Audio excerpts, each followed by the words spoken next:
Zone coverage, 2-minute drill, joint practices at TCO Performance Center. My name's Sam Ekstrom. This is Arif Hasan.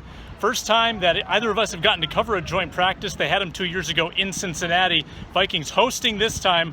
Arif, your impressions of the last 2.5 hours, Vikings versus Jaguars? Super fun, I think, actually. We were talking as we were coming off the field that there was a lot more intensity, which is kind of a word that came up a lot in the presser. But you could see it, going up against a new person or having to prove something new. A lot of fun. Also really hectic, kind of difficult to keep track of everything that's happening because two offenses and two defenses are going up against each other simultaneously.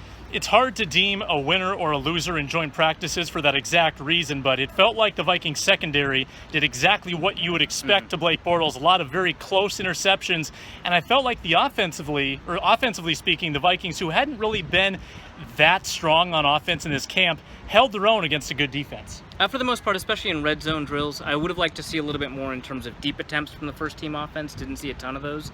But in terms of evaluating the skill position players, I think the wide receivers did a really good job breaking up against a really talented secondary.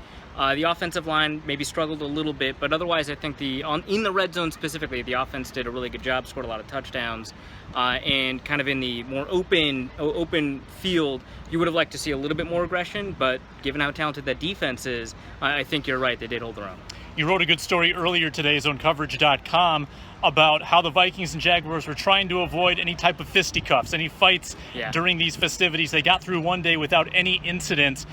How much are you missing Jalen Ramsey and Dante Fowler, though? It would have been super great to see both Dante Fowler and Jalen Ramsey here. Ramsey's super talented, super charismatic, would have been a great quote, would have been a great personality to have on the field. The Vikings and Jaguars, as it was, were already very jovial. It didn't seem like they were going to devolve into any fights. It didn't seem like there were any grudges for anything. And I doubt that would have changed had Dante and Jalen Ramsey been here, but it still would have been fun to have them. Big feature up on Marcus Sherrills at zonecoverage.com. Another one coming up on Rashad Hill a little bit later. And plenty of content from Arif as well. He's Arif Hasan. I'm Sam Ekstrom. It's your Zone Coverage 2-minute drill. Make sure to subscribe, zonecoverage.com, $2.99 a month.